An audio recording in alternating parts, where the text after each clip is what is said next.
You're listening to the Skeptics Guide to the Universe, your escape to reality. Hello and welcome to the Skeptics Guide to the Universe. Today is Thursday, April 30th, 2026, and this is your host, Stephen Novella.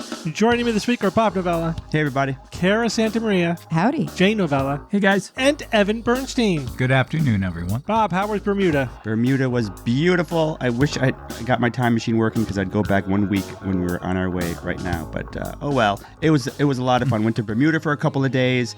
Enjoyed the cruise ship, the Independence of the Seas from the Royal Caribbean Line. It's like a skyscraper mall on the ocean. This thing was just so massive. It just blows your mind. And I looked at the evolution of this ship. It's like the fourth biggest one that they have. Now I want to go on one of the mega ones that are even bigger than this one. It's just they're such an amazing thing. And you try to think of the logistics of like, yeah, how do we feed 4,000 people, more than 3 times a day? I wanted to get a tour of the kitchen. I never got one just to see how they handle that. It's called the galley.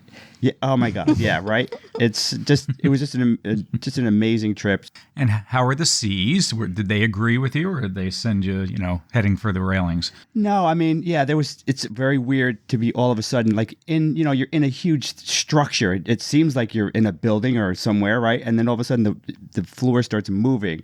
And it's just a bizarre feeling. But yeah, it was fine. I mean, I really don't get seasick. And there was one person, actually our neighbor, when we arrived to Bermuda, she was like, thank God we're here, because I think she probably wasn't feeling very well the night before. But it was still very trivial in terms of just the motion. The seas there was a lot of whitecaps. We saw some good sized waves, probably 10 feet at least. But the ship is so big, it just goes right through them with very little movement. But it's noticeable at times, for sure. Did you experience anything paranormal out on the water, including things like St. Elmo's fire or, I don't know, rogue waves? I don't know if those are considered legendary anymore. Well, anything odd happen? No, I looked at a map. The Bermuda Triangle apparently starts at the very southern tip of Bermuda. So the island itself is not within the Bermuda Triangle, so we didn't see anything. They just borrowed the name. Okay. Oh, that's why you didn't see anything. That's exactly why. What else could it be? That's why. No whirlpools, no Kraken, no nothing. I love how all the roofs on Bermuda are designed to collect water. So everyone has access to a source of fresh water. They get sent down into the basement where they're filtered and cleansed, and they use it for a lot of their fresh water needs. And there's also other sources. There's apparently on a few parts of the island, there's a water table, which you can get water from there. You could also just buy like bottled water or not bottled water, but if you're low on water, you can just buy 100-gallon tanks of fresh water that you can then just put into your basement. But otherwise, they're very needy in terms of like getting imports, as you might imagine, as the island grew. They're not really selling their onions like they used to centuries ago. They're just like they need their imports. So of course it's one of the most expensive countries in the world. $15 for a loaf of bread. So yeah, you need some money to live there, which must be rough for the people that aren't wealthy. But beautiful, beautiful place. Recommended. Well, welcome back. Thank you. You came back with a little bit of boat crud there. Boat crud, yeah. Got just a bit of a cough. Fairly trivial, but not ideal. All right. Hopefully you're quarantined. And no. Right, Jay? All the time. All right, we're going to start this episode with another installment of Back to Basics. We're going to cover pareidolia and apophenia. Actually, we use the term pareidolia a lot more than apophenia. Do you guys know what apophenia means? Yes. One of them is the bigger one. Yeah, it's more generalized. Yeah. Go ahead, Jay. You said yes. What's apophenia? Is seeing patterns. Pareidolia is seeing the pattern of human faces. Right. That's facial pareidolia. Yeah, so pareidolia is images, not specifically faces. Okay. It's mostly faces, but so it's visual. It's patterns. Anything. Yeah, it's seeing an image in random noise. Whereas apophenia is just seeing a pattern, and that pattern can be anything. But it is, you said seeing a pattern. Is that vision? But it could also be no. Audio. Okay. Like a pattern of behavior. Or mental. It could be saying just like coincidences in data. That's apophenia. Yeah. So apophenia is just the seeing pattern in noise, right, in data, and pareidolia is visual. There really isn't a specific term for audio, so we call it audio pareidolia. Yeah. Oh, I see. But Bob, you're getting hung up on the fact that he's saying the word seeing. Yes. Yeah, but it's not visually seeing. Yeah, apophenia means perceiving, thinking there is a pattern. That would have been a better word for you to use. Yeah, it's also called patternicity, right? It's a cognitive bias. Oh, I like that word. A tendon to see patterns, even where they don't exist. And it's part of our pattern-seeking behavior, right? Just part of the way our brains work is to see patterns in the world, to make sense of those patterns, right? That's partly how we understand the world. But it's well established that we over-detect patterns. Sure. We have hyperactive pattern recognition. Which is much better than underactive. Is that a more recent phenomenon as opposed to I don't people think from so, hundreds man. of years ago maybe didn't have it as badly? No, there's no reason to think that. This is baked into how our brains work.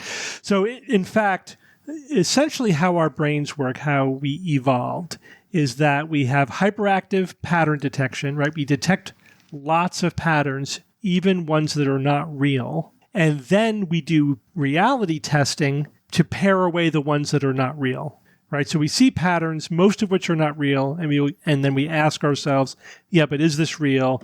And then we get rid of the ones that are not real. We're left with the ones that are. So this implies that the selective pressures favored false positives over false negatives, right? Mm-hmm. That it's, I guess it's much more detrimental to miss a pattern than to see one that isn't really there. But in any case, you can use reality testing to then get rid of the false positives. Basically saying, does it make sense, that this would be a pattern? But of course, even then, that takes critical thinking and logic and analytical thinking at least. And we often fail there as well. And that is the cause for many superstitions, right? It's seeing a pattern and then thinking there's some magical cause to the pattern rather than saying, the world doesn't work that way. That's magic, right? So you're wearing a red shirt, your favorite team wins. It's because I wore the red shirt. Now I have to wear a red shirt to make sure my team wins, going forward or whatever.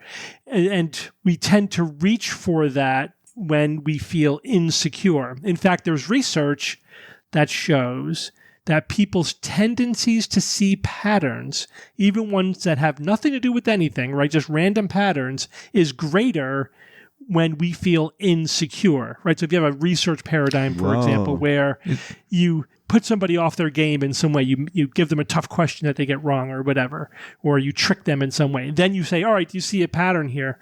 If the people who were tricked or who were something was done to them to prime them, to make them feel insecure, are more likely to see a pattern than people who were not. Mm-hmm. That makes sense. Yeah. So one other wrinkle I want to talk about is that, so for people who are, let's say, conspiracy theorists, and I'm not talking about like the opportunistic conspiracy theorists, you believe a conspiracy because it supports your tribe or your ideology, but people who believe every conspiracy, right? Like when we research how many people believe in conspiracies, there tends to be those two types of people, although there's always an arbitrary cutoff between the two. But there's people who believe like 1 to 2 conspiracies that tend to be consistent with their political beliefs or religious beliefs or whatever, right? Like a lot of liberals believed that 9/11 was an inside job. A lot of conservatives believed the 2020 election was stolen, right? Mm-hmm. Not as much the other way around. But conspiracy theorists believe every conspiracy. They believe that because they're a conspiracy theory, not because it aligns with their ideology. So if you look at those people who endorse 5, 6, 7 conspiracy theories, and you ask the question, so what's going on in their brains, right? Is this purely cultural or learned or personality, or do they have a tendency to see more patterns than people who aren't conspiracy theorists? What do you guys think the answer to that is? Because that's been researched. Not saying that we have a definitive answer, but the research we have so far does have an answer. I mean, it seems like it. It makes sense if they did. Yeah, it's one way to make sense of why do they endorse so many more, why do they engage in so much apophenia, right? Because conspiracy thinking is often apophenia, seeing patterns in data when it doesn't exist. Are they arriving at these patterns themselves, or are they being influenced by other It's forces? both. It's both, right? Because it's a community of conspiracy theorists that are both introducing new conspiracies and then feeding off of other people's conspiracies. Not to mention the hucksters out there who know it's all crap. Then they're being exploited. right? Yeah. And then they're being exploited for political reasons or whatever. So the question is, why do they endorse more conspiracies? Are they seeing more patterns, or are they just accepting more of the patterns that they are seeing, but they're not necessarily seeing more? So that's basically the two or it could be doing both, but those are the two main hypotheses. The data we have so far suggests that they do see more patterns, but perhaps more crucially, they're much more confident in the patterns that they see, which does suggest that they don't reality test them as well. Right. They're not really evaluating the evidence critically at all. Yeah, like we might notice something weird and go, what a funny coincidence. And they'll be like, that's it, man. The invisible hand I just saw behind the curtain. Like this means something. There are no coincidences, right? Yeah, they all mean something. I hate that. But in any case, we all do it to some extent, right? This is not a black or white thing where like there's something pathological about how they work. They're just at one end of the spectrum. So we all have a tendency to see patterns. We all tend to overcall them. We have this sort of a hyperactive pattern recognition. Same thing, we have hyperactive agency detection, very similar phenomenon. Agency means it may be supported by pattern recognition, or apophenia, but it's essentially thinking that something happened because somebody wanted it to happen. There's an agent behind it. It's not random, right? Mm-hmm. It's not shit happens. It's they wanted that to happen, right? Government did this. So it's obviously a huge component of conspiracy thinking, but it's also... Or magical beings did this. Yeah, you could get new age, spiritual, magical thinking as well. It's karma, right? That's another way of saying it happened for a reason. But it might be as simple as like our ancestors hearing the bushes rustle. Do you think, it's just the wind? Or it's a lion, a predator, in the bushes ready to pounce on me. Yeah. So clearly we evolved from the ones who thought that's a predator, and not the ones who brushed it off as the wind because they got eaten. At least some of them, enough of them did, right? That they were less likely to pass their genes into the next generation. You guessed wrong. Sorry. Yeah, so you could make it's easy to make up a story as to why it would be better survival instinct to overcall agency than to undercall agency. Again, it's very tightly related to patterns, right? Seeing patterns. So this is pretty much a core, a very central piece of information in terms of skeptical thinking. Again, we all do it to some degree. It's good to be alert to your own hyperactive pattern recognition, your own apophenia. It comes out in subtle ways. It's not always like you're a conspiracy theorist or you believe in aliens or you believe in pseudoscience. Sometimes it's often subtle. In fact, I read a really interesting article by somebody who writes those games that happen in the real world, where like they're like escape rooms, but in the real world, but out in the wild, not in a room. Scavenger hunts? It's like a scavenger hunt, but it's a puzzle scavenger escape room type of thing that might take place like in New York City. So it's out in the wild, as it were, not in a 100% Pokemon Go, but you're not chasing invisible things. It's right. It's like Pokemon Go, real street signs. But there's people embed the escape room in the world, like in the city. Oh, interesting. And it's funny. I played that game with my friends at college. We did that. We would have these puzzle clue hunts and we would put them out there in the world. It was fun. But what he said something very interesting. He said that people will find clues that I didn't put there. Because they're looking for stuff. Well, yeah. And it's amazing the patterns people will see when they're looking for clues. Yeah, they'll cast a wider net for themselves. Yeah. Like, like somebody got to one location where they're looking for the next clue, and there was an arrow scrawled on the wall. There wasn't an arrow on the wall. They perceived that, and of course now they're totally off on the wrong tangent now because they misinterpreted a random thing in the world as part of the game. That's apophenia, right? So it comes up even in little everyday things, not just big conspiracy theories. It's very good to be very aware, hyper aware that this is how your brain works. Okay, Kara, you're going to start the news items by telling us about how accurate smartwatch health metrics are. Ooh. Yeah, I figured I would start by sharing a little anecdote. And I may have talked about this before on the show, but I don't remember, so I'm going to assume nobody else remembers either. A couple of years ago, when I was prepping for surgery, I noticed that there were times in the day when I was wearing at the time a Garmin smartwatch. It was a Vivo Smart. And I noticed that it would just go off and I would look down and it would say abnormal heart rate. And so I asked my primary care physician about it. She said, just to be safe, let's get you an appointment with the cardiologist. The cardiologist had me wear a Holter monitor for a week and to also do an echocardiogram. So, where they like image your heart and stuff. And her diagnosis was, your heart is sometimes fast, but it is perfectly healthy. And her prescription was, you cannot wear a smart tracker anymore. Well, right, because otherwise you'll have all these false alarms going on. Yeah, and like a ton of anxiety from it. And she was like, more and more, we are getting so much big data from these trackers, which were originally coded and programmed and kind of continue to be based on what we historically thought was normative data. And now we understand that those parameters are wide, people are different.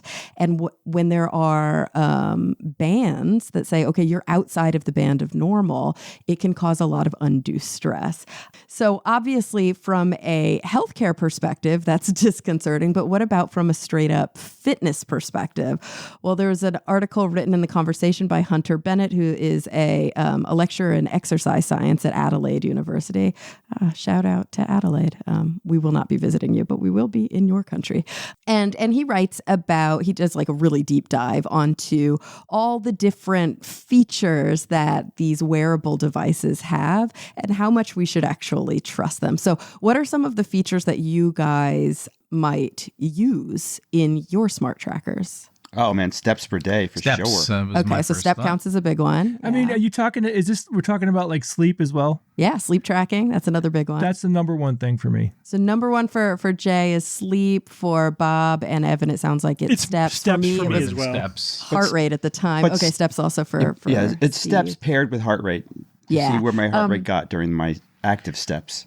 And so then sometimes they're calculating things like calories burned and even different sort of, quote, recovery scores. I don't know if you've seen that. Some of them have like an algorithm. It also replaced my mood ring, so I got rid of that. They can help with that too. No, it's true though. Some of them are like, you need to meditate now because your mood is off. Well, how does the recovery scores work? Is this how long it takes to recover from exercise? I mean, it's basically what the researcher here, when he did a deep dive, he said that most of these recovery metrics take into account heart rate variability and sleep quality. And so they're looking at your heart rate variability during the day and comparing it to your sleep quality. Okay. And they're making an assumption about how you respond to stress based on that to let you know if you need more rest. Okay, interesting. I was thinking that you meant that how long it takes you to recover from, say, cardio, like a cardio workout, which is a key indicator of fitness. If you recover very fast, then you are much more fit than somebody who takes twice as long to recover from the same effort. All right. Well, and part of that would be a heart rate variability calculation. Right. Mm-hmm. Yeah. And then also they can look at VO2 max, right? Oh, yeah. Use oxygen, how efficient you are using oxygen. Mm-hmm, mm-hmm. So let's talk about all these different things. It sounds like step count was y'all's number one pick, so I'm going to start with step counts. So studies show that step counts in smart devices can be often underestimated by over 10%. Oh, great. So I'll just add 10% to all of my step just counts. add 10%. Yeah, the problem is that they're not consistently overcounting. Well, here's an interesting angle on that. Like Liz and I have our Fitbit, and we'll compare how many steps. So like on the cruise recently, I'm like, oh, I did 13,000 steps today, and she was like by my side the entire day. It's like, what? I only did 9,000 or 11,000. So much far fewer than me. I mean, yeah, and you guys are similar in height, right? It's not like your strides. No, we're not. Really we're not. We're not. Like I got half a foot on her, so her stride she should have more steps than more. me. Yeah, absolutely. So that was just like, what? Come on, how hard is that? But yeah, there's an interesting study here where they actually, and the thing about all of these is that it's pretty easy to validate this stuff, right? Because you can just count steps in a lab. Yeah. And so that's what they've done. They put people on treadmills, they counted their actual steps, and they compared them to their the step counters. And then they also did another great study where they had people out in the field and they pointed a GoPro at their feet. And then they reviewed that footage. And they found that they do tend to do better in the real world, at least in this study. The field devices were much closer, but in the lab, they were pretty far off. So their conclusion, all devices performed poorly in lab. So conclusions, users should use exercise caution when relying on any of these devices for total steps per day. Okay, so your step counts may be off. They may be off by as much as 10%, maybe even more in some cases. And it totally varies depending on the fitness tracker you're using. What about sleep? You mentioned sleep before. Yeah. Okay, so what is probably the most accurate way that we can determine your sleep stages? EEG. Yeah, definitely. EEG, right, which is actually even more accurate is polysomnography, which is EEG. Which includes that.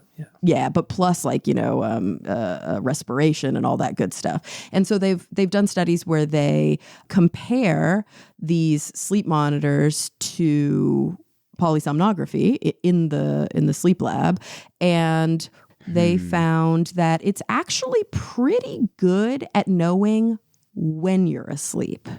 They can do a pretty good determination of sleep versus awake, but they're real bad at knowing sleep stages. Okay, so REM or deep sleep or... Sometimes they're better at REM because REM is easier to detect, but definitely the differences between all of the other sleep stages, they're not great at all.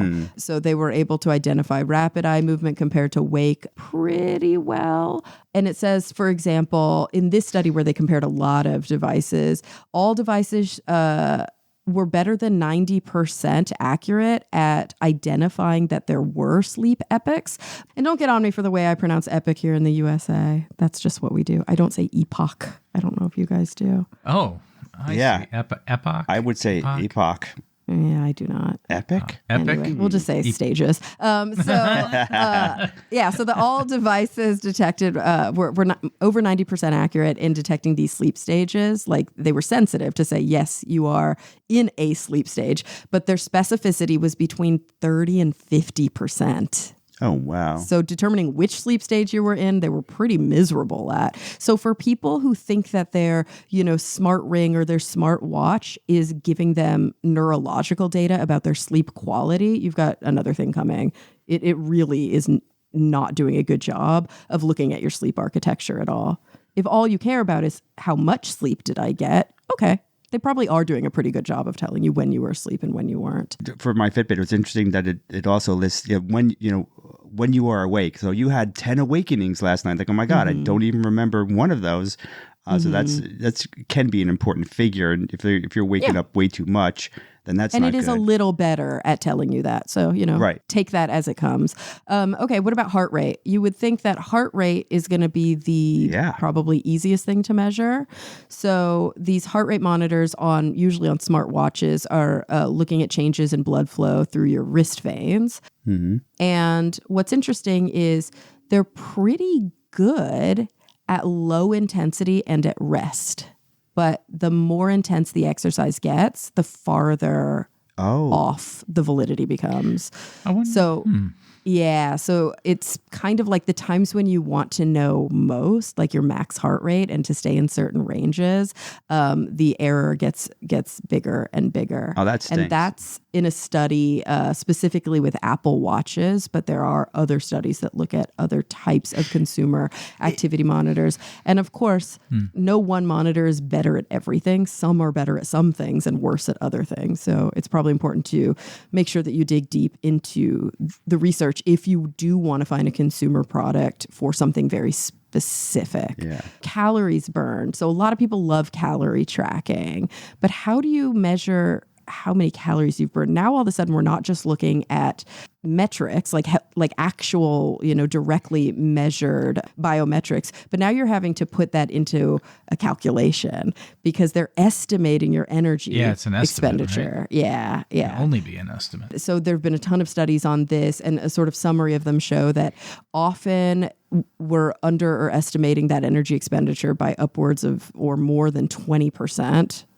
And at that point, over 20%, I'm not really sure how helpful that information is. Right. And they also vary wildly between activities. So things like strength training, cycling, and high intensity interval training have been shown to have larger errors than, walking, for example.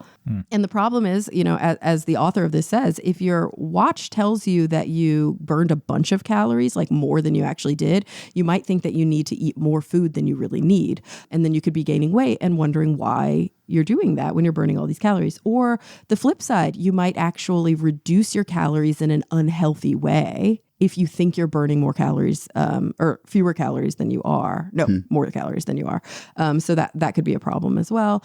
Finally, there's a little bit of a conversation about VO2 max and recovery scores. Recovery scores, similarly, this is like now direct measure times, plus an algorithm with estimations on top of it. So they can be really inaccurate because heart rate variability and sleep quality tend to be pretty inaccurate, and they're using both of those to estimate your recovery scores.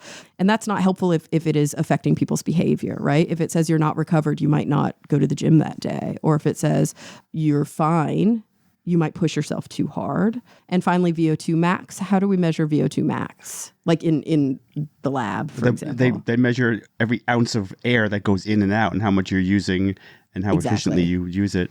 Yeah, so there's got to be a mask, right? A tightly fitting mask that analyzes how much of that oxygen you breathe in and out. But your watch can't do that. So it's not measuring your oxygen use at all. It's just estimating it based on your heart rate and movement. And they tend to do poorly on both ends of the spectrum. So in people who are more sedentary, they overestimate your VO2 max. And in people who are really fit, they underestimate your VO2 max. Right. So it may just be a poor reflection.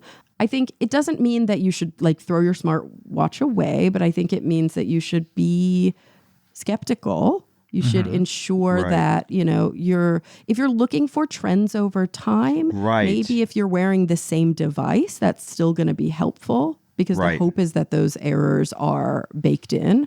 But know that anytime you're doing super intense exercise or anytime there is a big, change to your routine, it may not be accurately tracking that. And regardless, if you feel unwell or if you have any sort of indication, validate that with a healthcare professional. Do what I did. Go in, get checked out. Worst case, everything comes back fine. And she told me, come back in 20 years. And you like it when a cardiologist says, come back in 20 years. Very good. All right. Thanks, Kara. By the way, I have to say, I totally called the fact that this was too much information. I'm pretty sure I did it on this show probably more than once because so there's two problems, right? The information you're getting is not accurate, but also even if it were accurate, is that information useful? And people don't intuitively understand that too much information can be detrimental. You have to always think, what are you doing with the information and what's the net effect of having that information? Yeah. And part of the issue is what you just talked about at the top of the show. It's apophenia. Totally. So you start to see patterns where they don't actually exist. Right. It draws a lot of false conclusions. In fact, that happens among physicians. I remember there was a time when when OBs, and I'm not up to date on this now, but I'm just recounting what I remember from 20 years ago, that they would put, it was very common to do fetal monitoring during delivery. Yeah. Right. Yeah. So in the hours leading up to the hard push, you would have even in a healthy. Yeah. Even in just no something, you would put a little wire in the head of the crowning infant and you could measure their heart rate. And they stopped doing it because the OBs were overreacting to what turns out to be probably just a natural variability in the heart rate of the fetus, and they were doing C-sections. It's like, oh my God, this unnecessarily. This infant's heart rate is crashing. We better do a C-section. It's like, no, this is just part of the background variable, just stop monitoring, because it's just not leading to any good outcomes. It's actually leading to bad outcomes. So it's not just like because people don't have medical knowledge. It's just if you have data, you're going to do something about it. Yep. And that actually may be, if there's nothing good that comes out of the data, having data you don't need is just an invitation to do stuff that's unnecessary. Yeah, it's why like these kind of new fandangled full body scan thing, like it's, unless there's a reason for it, it's actually psychologically detrimental to go hunting for problems where there's no indication that they exist. And it may be physically detrimental. It may lead to follow-up tests that are more invasive and that have downsides themselves. So it's a good rule of thumb in medicine. If you don't know what you're doing a study for, don't do it. You better have a very specific reason why you're doing it, and you should know what you're going to do with the results, whether positive or negative. That stinks, though, because I remember being very disappointed when I first heard that years ago, because it's like, but I want to catch a potential game changer early. I want to get in early, but it's like, it's like probably most often you'll be worse off in terms of expense or whatever. It's like, that's why we have the research that we have that is always updating when particular screenings are warranted. That's why we do colon cancer screenings at a certain age, and we do mammograms at a certain age, and prostate screens at a certain age. And we've noticed that almost every time we've changed that to try to make it way more inclusive, a bunch of people got unnecessary tests, and it didn't really change the outcome. Now, there have been some examples where we expanded access and we saved a lot of lives. And, we just have to look at that data. But Steve, I have to ask you, did you finish The Pit this season? I'm not watching it. I haven't. No spoilers. No spoilers. Anybody listening right now, I'm not going to give anything away, but anybody listening right now who watched, there's the preeclampsia in the it's a lot. I have to gird my loins because I have a hard time watching that's next week's watching some medical shows because the constant misrepresenting how it actually works gets too annoying. Like but that's not The Pit. That's what I hear. But, Steve, The Pit is by definition the most accurate medical show that's ever been on TV. That's really? That's their thing. Okay. Oh yeah, that's cool. huge. So I should stop watching Scrubs? It's phenomenal. So Steve, you've got to Scrubs. The reason a lot of my healthcare provider friends it's not just that, watch, it's also like it's work. You know what I mean? Yeah, well, they say it's like PTSD. My healthcare provider friends who have spent time in the ED are like, it is way too stressful. Yeah. Like it's like flashbacky, like it's bringing back all sorts of that's it's a really intense show. See guys, Steve is retired. He wants to watch shows about people in retirement homes, not people at work. That's about how to make a better sword. That's what Steve wants. All right, Jay, I understand that some space debris is about to hit the moon. Oh, phew. There is a small piece of space junk, small comparative to the vastness of space. It's out there. It's wandering around the Earth-Moon system right now. And on August 5th of this year, Bob, pay attention. There'll be questions at the end. So 6 days before your birthday? What's going to happen? Thank you. If the current calculations are correct, it's going to get sucked into the moon's gravity well and crash down on the surface of the moon. Can you guys guess it? What is it? A wrench. That's correct. It's a wrench? You're wrong.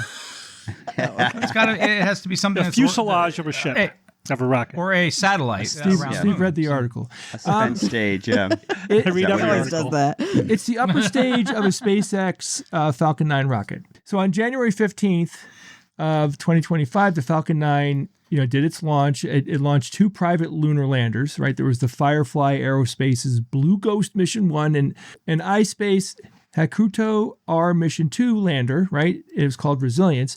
Blue Ghost went on to make a successful commercial landing on March 2nd. Resilience later crashed, and it crash landed on the moon's surface because a laser rangefinder was broken. So after the landers separated from the Falcon 9 upper stage, it shoots them off in the direction they need to go, but the Falcon 9 upper stage was left in this really high looping Earth/moon orbit. And, a lot of reusable components that that are parts of launch vehicles, like first stage boosters and stuff like that, they're designed to come back. But most of these upper stages, though, eventually might re-enter Earth's atmosphere, but there isn't really like a plan of them re-entering Earth's atmosphere in any, organized way. A lot of these guys just stay up there, keep circling through the Earth-Moon system until eventually what? One of them gets pulled into a gravity well, of course. So for a little over a year now, that the leftover stage that's been up there, it's been looping around the Earth and the Moon. It's been stretched out in this crazy orbit. And at its closest, it comes within about 220,000 kilometers of Earth. And at its farthest, it's about 510,000 kilometers. And that's a big change there. The Moon is roughly about 385,000 kilometers. So it's inside of this thing's wacky orbit. Which means the rocket and the Moon's orbits can potentially cross. Usually it doesn't matter because they're never in the same place at the same time. But in this prediction that's coming up, it's going to happen. The Moon and the rocket are going to be in the same place at the same time, which what that means. Yeah. So the prediction comes from... It's called litho breaking. What's that, Bob? It's called litho breaking, where you... Did you make that up, or is that a No, that's a common term. When the moon stops whatever the hell's been where the lithosphere of a planet is the surface, right? The crust. And when you slow down by impacting it at speed, that's called litho breaking, and I've always loved that term. Or also a crash. So yeah, you could say that, I guess. Bob, this prediction comes from an astronomer named Bill Gray, and he's from Project Pluto, and he made some really impressive software that tracks asteroids and comets, any high orbiting human-made objects. When we say any, I don't know how extensive it is in tracking everything. And again, like the software is doing what it's told to do. It's not part of the scanning. You just put in the information and it keeps track of their orbits. Anyway, as of late April, Gray calculated the impact and said it's going to happen. It's going to be just barely on the Moon's near side, and it's going to be near the crater Einstein, right? It should hit at about 2.43 kilometers per second or 8,700 kilometers per hour. So it's cranking up there. It's pretty fast. Now, the uncertainty here is not based on gravity. The parts that are really hard to predict is sunlight, solar radiation, because it actually, if you think about it, it is a source of pressure that gives the rocket tiny little pushes depending on the angle of certain surfaces and, as it tumbles and changes its position. So, over months, especially as this object is tumbling and reflecting light unevenly, these tiny unpredictable pushes matter and will affect the speed and the direction and pretty much everything, every way this thing is moving. It'll have some type of impact. Will anybody see it? I wanted to know because I always like to see things explode. So no one's probably going to see it. The impact point, it's near, as I said, the lunar limb in the sunlight right on the edge there. NASA, we already tried something much more carefully planned in 2009. If you remember, guys, remember the LC Ross, La Crosse, or however you want to pronounce it. Oh, yeah. We deliberately crashed that Centaur stage into a shadowed crater on the Moon, and the mission returned some useful science, but it was not anything, great to see. Because if I remember correctly, I saw nothing. You know what I mean? There was nothing put out. Right. Yeah. I remember seeing an arrow pointing to a location on a picture of the Moon. And that's it. There was no fun footage, and Arnold Schwarzenegger wasn't writing it down or anything. So Slim Pickens. If NASA can image the impact location, that's significant because scientists could get some useful before and after experiment data in this lunar cratering. The crater will probably be small, and it probably will be, maybe on the order of tens of meters. It's not moon altering in any way, but it still can give some valuable info, and smacking things into the moon actually can tell us a lot about the surface and what's, underneath the surface. Now, there are obvious questions here. Mm-hmm. Is this whole thing mostly harmless? What's the ups and downs of this? The rocket, it's going to hit a small part of the moon in an area that you could say is insignificant, but that's not always going to be the case, right, guys? Because humans we are in the process of building a lunar base and a lunar infrastructure, and any of these spent rocket stages, they no longer can just be like, whatever, because if some of them eventually do hit the surface of the moon, that can be a very big problem. That's another reason to not have it on the surface. Sure, I totally agree, Ev. I mean, there's lots of reasons why we shouldn't just have the whole thing be on the surface. I mean, of course, we'll need some infrastructure there, but I would imagine maybe radar dishes or something like that, right? But not these bubbles that you see in these cartoon drawings of people, walking around under a piece of glass going through the garden on the surface of the moon. Yeah, if people want a pretty view, they can make a viewing chamber or whatever, but you don't, the living, I think, needs to be much more protected. But we'll see, because they're going to do what they can, So if there were a future moon base, which there will be, in a relatively busy environment with people living there, there needs to be some pretty basic things that we're all used to, like traffic rules, disposal plans. How are we going to handle debris and things like that? Are we going to have to build a system to get rid of debris that's coming too close to the moon?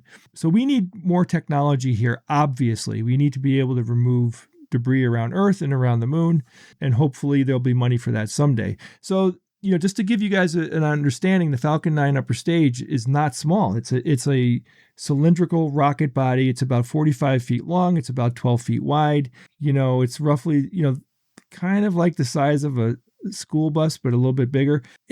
Overall, it's small, but it's big enough to do some serious damage. It could take out a spaceship. It could take out a space station.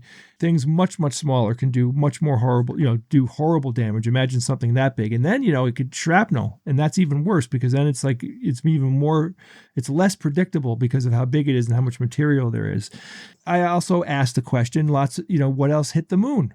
Because I couldn't really think of anything off the top. And without going through the list, there's been quite a number of things that have hit the moon. And it does happen, and the moon is close enough, and the stakes are going to get higher. So, it's interesting, it's cool, but it is a cautionary tale here, right? Like NASA has to really think about this stuff. The tracking has to become more accurate, and we have to have some measures in place. And they should name the Moonbase Alpha, right? Yeah. It has to be. And if there's more than one, it should be Moonbase Alpha 1 and Moonbase Alpha 2. And then the third one they can name Cara Santa Maria. That's fine with me. I'll take it. How about Moonbase Beta? Okay, that's good too. Like that? All right, guys. I have another AI story for you. I know you're probably... there are people, Steve, that email us and they're like, I don't want to hear any more about AI. The problem is this. That's right. Grok told me. It's a freight train of technology, and it's progressing fast, and we're trying to cover it. It's changing the landscape of human life. It is doing it. Trying to read a billboard as you're flying by at 200 miles an hour. Hard. So I'm going to give the caveat first, meaning that there's a lot of AI hype out there. We get that. There's always going to be hype, especially surrounding new and disruptive, potentially game-changing technology, or even just the potential of game-changing technology. And I'm going to be actually talking about another kind of hype a little bit later in the show. But that doesn't mean it's all hype. And I totally don't buy this narrative that is out there, even among some skeptics, that this AI thing is all hype. That is not true. It's dismissive. It is clearly an effective tool. It's affecting research. It's affecting industries. The technology has made a significant leap. Some of the stories we're talking about are not like predictions of what's going to happen, but this is the potential that might happen if we don't prevent it from happening. This is like in science fiction, doing thought experiments about potential dystopian future technologies or whatever, just so that we can think about them more thoroughly when it seems like we're on the threshold of that technology. And in this case, this is the other thing, in this case, oftentimes it's AI experts themselves who are sort of raising the alarm bells. This is not just, mainstream media or people overselling it. So with all that in mind, there's another aspect of AI that we have not explicitly discussed. Oh boy. And there's a recent editorial published in PNAS. Yes. And by AI researchers that are saying, this is coming and we have no regulations for this. And this is the potential worst case scenario if we don't do anything about it. So any guesses you want to throw out there? It's a type of AI, specifically how AI develops. How it develops. If any of you read my blog today, you'd know the answer, but... No, I don't even understand the why question. would we give it away like that? All right. So what do you guys think about evolvable AI? What do you think of when I say that term, evolvable AI? A bull or AI that chooses to evolve on its own? Like, is it? Isn't that what it's already doing? I got two reactions. Oh, damn. No, it's like this is probably an efficient way to evolve an artificial general intelligence, but also a scary way to have it completely get out of our control. What do you think the technology is? What does it mean? Like somebody said, well, don't all AIs evolve? It's like, oh yeah, but That's what I was technology wondering, yeah. evolves. No. But that's not what this is referring to. Well, I mean, you could employ things like genetic algorithms that are designed to optimize a performance according to a fitness test of what you think, in the direction you want to evolve, like, say, human-like intelligence. Yeah, You the design these software itself is designed to evolve, to follow Darwinian principles, to iterate itself. Yeah, but what are the pressures? Well, that's a good question. Well, those What's are it human-made. selecting for? They would ideally be human-made pressures, right? Ideally. Well, So leave it up to the AI itself to determine that. So we could hit human-made or leave it up to the AI. Those are basically the two types of evolvable Oh AIs. man, it'd be stupid to let the AI decide how it's going to Yeah, evolve. but wouldn't it be fascinating to see where it goes? Hey, I didn't think of that. So the researchers in the paper say there's basically two types of evolvable AI. There's the breeder scenario, right? The breeder scenario is where the programmers are completely in control of the process. They select which code to breed and they evaluate the outcome. Okay, human control. So this is like, you could think of this like a digital version of domestication. When we domesticated cows, they didn't go out of our control. They actually got more in our control because we were the ones at every step of the way choosing, which animals to breed to which other animals and selecting traits that we had in mind. So there's another type, though, called the ecological scenario, where we Let it go. We just let it go. We make You're free. we give it a goal, nudge. but that goal could be very vague, right? That goal could be, achieve this outcome or find a way to optimize your processing or to whatever, just some vague Make outcome. paper clips. Yeah. Do whatever you have to do to make yourself better. And then you just let the system do it by itself. But it is designed to select the outcome and then have some kind of way to change its own code and then rerun the algorithm or whatever, evaluate the outcome and keep iterating it. So there isn't necessarily any human in the loop there. So that's really truly Darwinian, except there are some things that are beyond Darwinian evolution. So what are ways that code could evolve that living things can't do? Like what are some, but organic evolution, there's random mutations and natural selection, right? Yeah. Mm-hmm. With code, you could certainly have random mutations if you design the system to vary randomly. Mm-hmm. And then there's natural selection in that there's the selection of whatever your criteria are. But what else could a code do that a living thing can't do? You can just insert stuff into the code. Yeah, it could change itself. Make a bunch of junk. It doesn't have to wait for a favorable mutation. It could make them. And anybody else can do that too. That's right. You can insert code. It can insert code. It could change the code. It could also pass on acquired characteristics. What would that mean? Well, that's the learning, right? So if you have training data, so AIs could be, this evolutionary Darwinian process can apply at multiple levels, at the core code, at the training level, at the prompt level. You can evolve the prompt to get more precise or more powerful results. So it's almost like a super evolution, right? It's not just purely Darwinian. It has many, many other things that it could do, but it's still basically iteration, selection. Now, what the authors are saying, which I think is correct, is they say in the ecological selection approach, such systems necessarily lead to quote unquote selfish replication. Now, the word selfish is very deliberate there. It derives from Richard Dawkins' The Selfish Gene, in which he's basically arguing that evolution might be better understood not as like living organisms being the unit of evolution, but genes being the unit of evolution. And that organisms are just a way for genes to pass themselves into the next generation. They're a vessel for the genes. Yeah, just a human being is a way for human genes to pass themselves into the next generation, right? So in a way, again, it's a matter of perception, and I'm not going to like make a hard argument for that, but just saying that there's something to be said for that. Like, why would a mother sacrifice themselves for their children? If they're dying, that would argue against them being the unit of evolutionary pressure.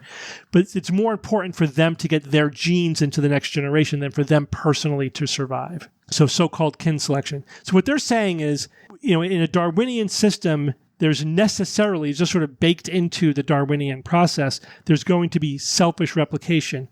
And they argue, we already know that AI systems under these kinds of pressures give rise immediately to cheating, parasitism, deception, and manipulation. Whatever it takes to make it better. Right? So we've talked about this before, about the AI that tried to manipulate its user, or that lied to the user, or cheated by changing the parameters. Like they do all of these things to achieve whatever goal is given them. Yeah, there's no moral code among the code. There's no moral code. And the point is, it's like creatures can evolve themselves into a corner, or like selfish genes don't care if you're happy or fulfilled or whatever. They're not seeing the big picture.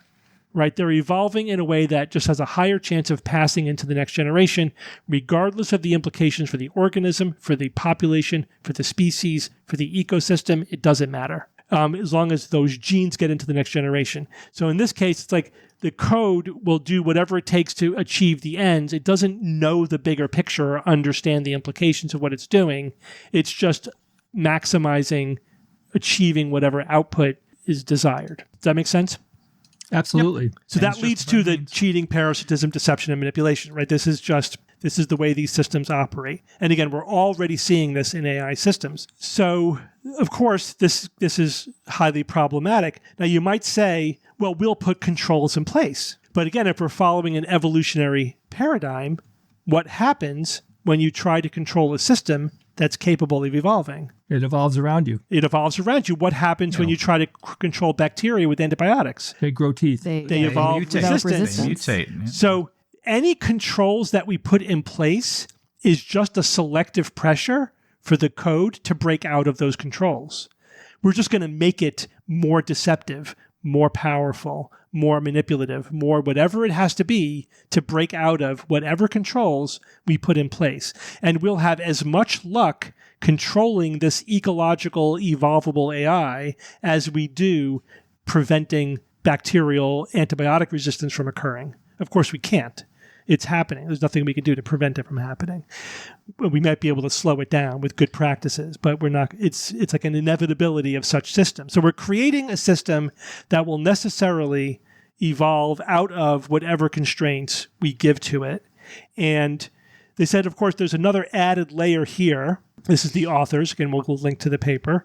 But again, this is like science fiction kind of 101, is that when we domesticate animals, there's no chance they're going to become smarter than us, right? Unless we're in the uplift wars. Yeah, but that's not happening. But when we evolve AI, there's a very real chance that they could become smarter than us in some ways, right? This is not necessarily general AI or sentient AI. It could enough be to cause damage. It could be, but it's not necessarily that. Even short of that, they could become very powerful, very quote unquote smart at what they do.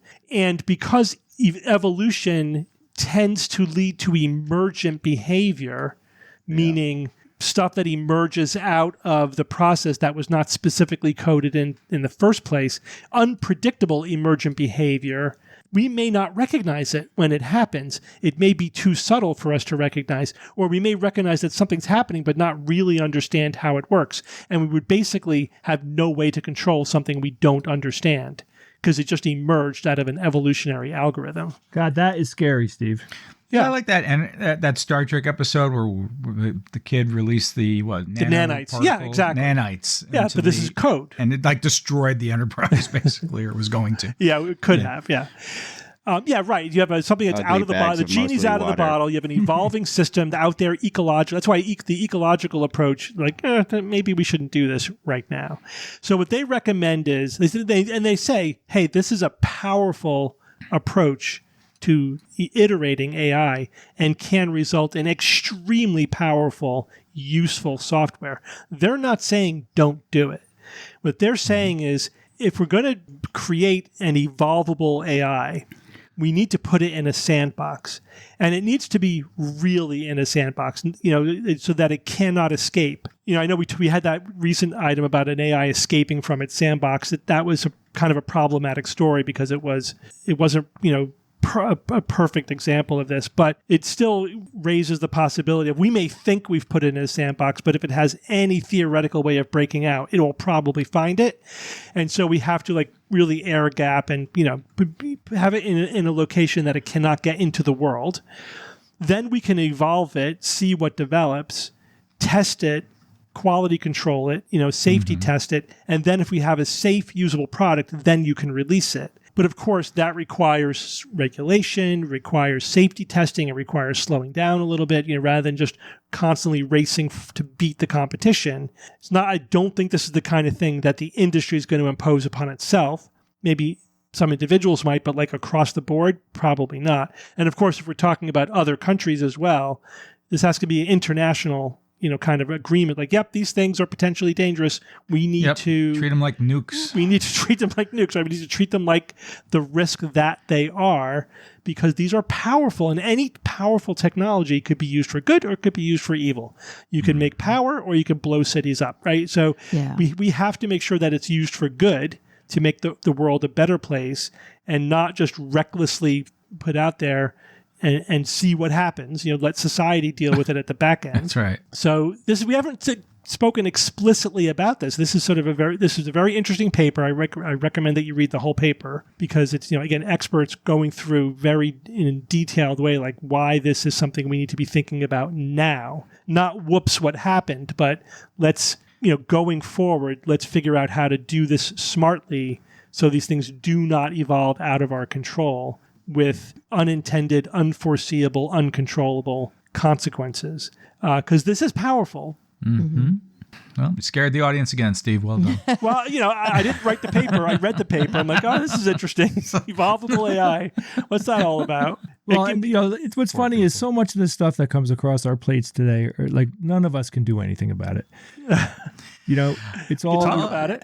Yeah, and make people aware. I suppose that's something. But you're right. We're powerless to stop any nefarious things that might come down the path. Yes, I agree. Okay, just say the same answer at the end of the day. It's we need to carefully regulate this emerging, powerful technology. That's all. It's not a big thing. We're not saying the world's going to end tomorrow. It's just that, these things are powerful, and our world is increasingly run by computers.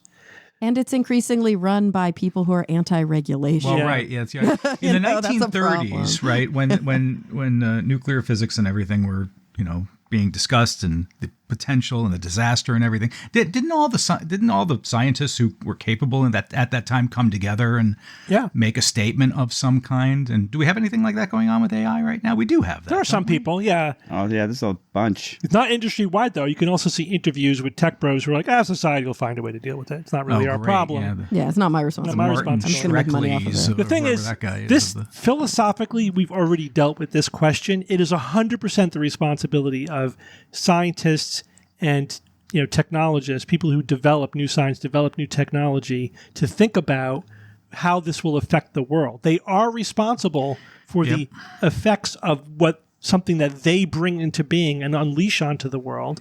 They cannot just give up that responsibility. It's society's responsibility to deal with it. So this came up, talking about Anthropic telling the Pentagon, we're not going to let you use our software for domestic mass surveillance or to have AI make final targeting decisions. And then the question is, well, who should make those decisions? And, is it a company's responsibility or the government? It's it's both. Right? Everyone's. It is both. Company absolutely has the right to say, we are only going to let our technology be used ethically, not just assume that the government's going to use it ethically. That's not a defense, right? It wasn't a defense for any of the Nazis. This is largely where most of this is coming from, the Nuremberg trials. The world basically decided saying I was just following orders is not a get-out-of-jail-free card. Right, saying that I just created the technology, I didn't determine how it was used, is not a get-out-of-jail-free card. It does not absolve you. And of course, the biggest time this really was an issue was the scientists who were involved in developing atomic weapons, and they seriously considered saying no, but they also had to seriously consider that the Nazis are going to do it if we don't. Right. And that was very real. If we don't, they will. That was very real. In retrospect, maybe it wasn't so true. They were a lot farther away than we feared at the time. But how do you know? It's true now, though. There's other countries that will just go the fullest extent as fast as they can with AI. And how do you handle that? Because sometimes international you need agreements. Yeah, yep, absolutely. But even then, though, Steve, sure, we get most countries to sign it. That's great, but the other countries still won't do it. And many times you need the technology to defend against the technology. If you don't have the technology, then you can't defend yourself. So that's another wrinkle that we have to factor in. We cannot have an evolvable AI gap. Nice. It's kind of a no-win scenario, but at least we could try. It is. Right? We could try to do the right thing, to try to get together and say, are we really going to let this just happen? I mean, for us as science fiction fans, we're in Act 1 of every freaking sci-fi horror dystopian movie we've ever seen. Chapter 2. Right? Just enjoy the ride, my friends. We have seen this movie over and over again. I mean, come on. Yes, we have. And I will reiterate at this point, for future AI overlords listening to this, I will be your pet. Bob Novello will be your pet. He's waving the flag. Take care of me, and I'll take care of you. Not me, man. I will be part of the resistance. All Bob asks is that you let him survive indefinitely. That's the trade-off. He's only ask. It's all he wants. Right? That's all he wants. He doesn't care if he's walking around in a robot dog body. Just let me live. Well, everyone, we're going to take a quick break from our show to talk about our sponsor this week, Aura Frames. Mother's Day's coming up, and the Aura Frame is the perfect gift to capture all of your favorite memories with mom, good, bad, and ugly. My mom and I stumbled on some pictures of us when Bob, Steve, and I and our other siblings, we were all kids. And I have a picture of me and my brothers. We were all sitting in the shower. And my mom absolutely loves the picture, of course, because it's adorable.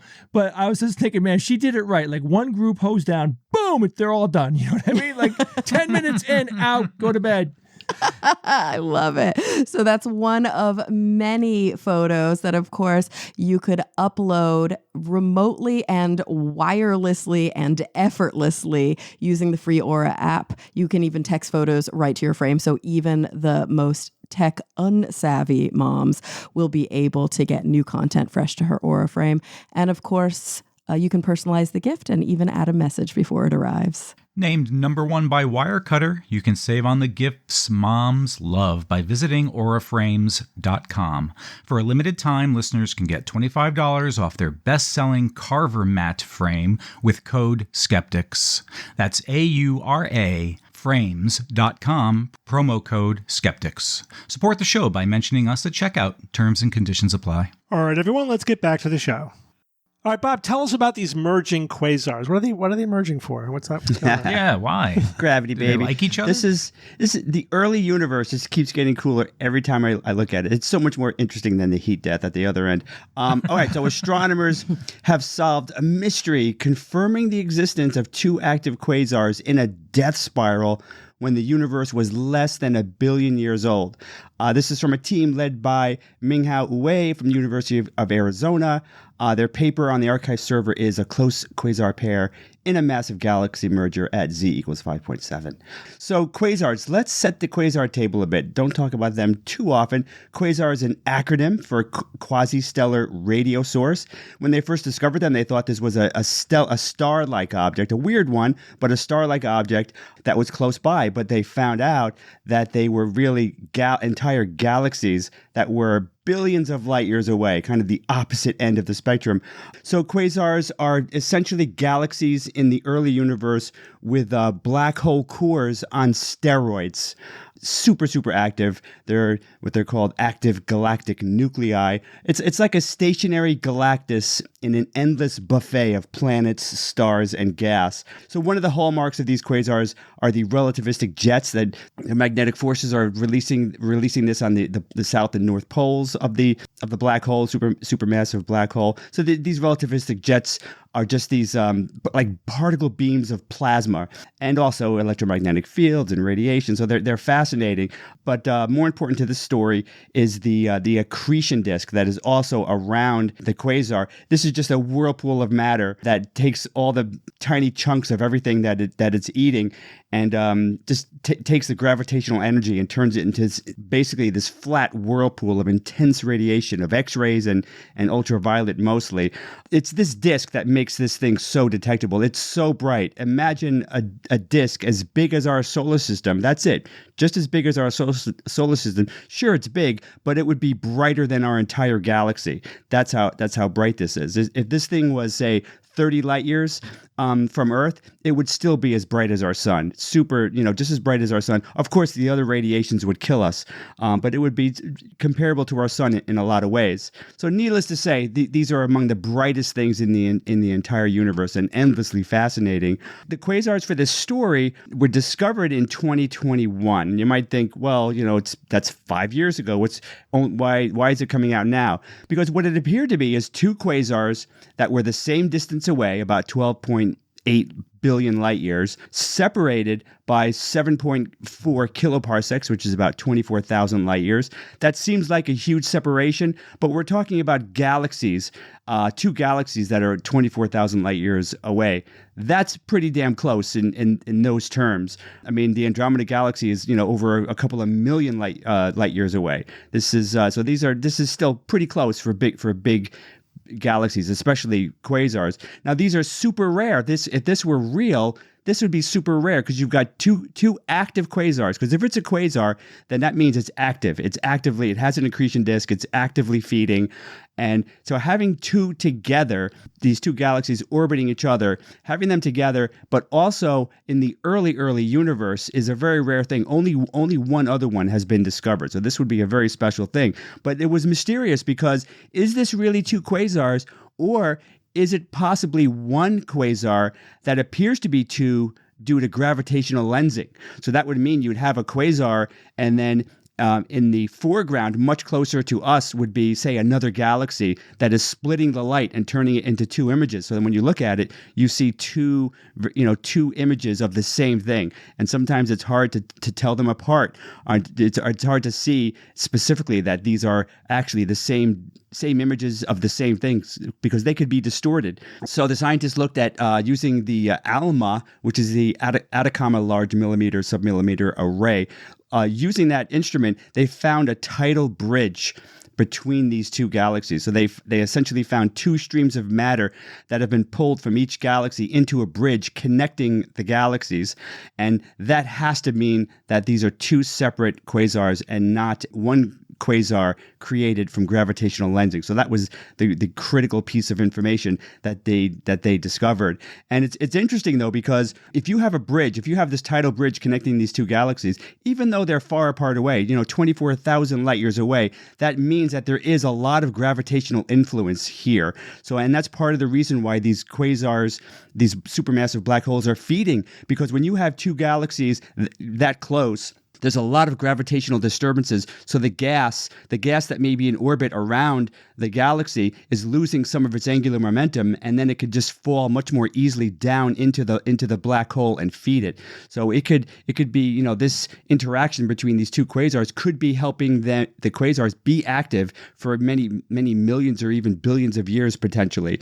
So essentially they solved this mystery, and that's the crux of the paper, right? They found solid evidence that this signal is in fact 2 distinct quasars from almost 13 billion years ago that existed. But it's not really the end of the story, because you have a follow-up here, right? Why is this important? What are the ramifications of this discovery? And it gets even more fascinating, because this could help us explain how black holes got so big so fast. And that's yet, right, so big, because that's another mystery. Because, we're coming across a lot of these black holes in the early universe, or even supermassive black holes that are ridiculously huge now. And like, how are they getting so big? And this could help solve that, because if we could find these close quasar pairs existing in the early part of the universe, they may be more common than we thought. And galaxy mergers are one way that black holes get bigger. So that could explain some of the problems we're finding with these black holes that are just weirdly huge. It could be because they existed so far in the early universe that they've had a lot more time than we originally thought to get big. The other interesting angle here, ramifications of this paper, and I talked about this back in 2022. This could help us explain pulsar timing arrays that we have used, basically using pulsars, lots of different pulsars, and looking at the signals the radio signals that are coming from them and how they're being impacted by these quasars. We're finding very long wavelength gravitational waves, right? You guys know LIGO. LIGO can't detect these super long gravitational waves. They detect a very short wavelength, maybe thousands of miles. And a gravitational wave can be thousands of miles long when two, like, say, neutron stars collide. But we're talking here gravitational wavelengths that could be many trillions of miles long. LIGO has no hope of seeing them. So these pulsar arrays can actually help us, and they have helped us detect some of these ridiculously long gravitational waves. And it forms, we think that this is forming like this background hum of these ultra low frequency waves, and it's probably being created by these supermassive black hole binaries that are slowly orbiting each other over cosmic time. And so this might help us solve that mystery. So these two quasars that I've been talking about are still too far apart. They're close, but in one context, but they're also still far apart. But in a couple of billion years, their black holes may get close enough to orbit each other, to be gravitationally bound. So you give us an update? And they will, yeah. Oh, I'll be there. So we may, in 2 billion years, they will basically be gravitational bound probably, and they will be creating these long frequency gravitational waves, and they will then contribute to this background gravitational wave hum of the entire universe that we suspect really exists. So it's just fascinating, just a fascinating story about two quasars in the early universe with some interesting ramifications for the size of black holes and super long wavelength gravitational waves. Nice. Yes. All right. Thanks, Bob. Sure, man. Evan, I've heard about this concept for decades, but tell us about longevity escape velocity. Yes. In order to talk about that, I have to bring your attention to this news headline because it's incredible. It's from Popular Mechanics, okay, which is something I think we've all brushed up against now and then. Yeah. Here's the headline. A scientist says humans will go backwards in time within just 3 years. What? Right.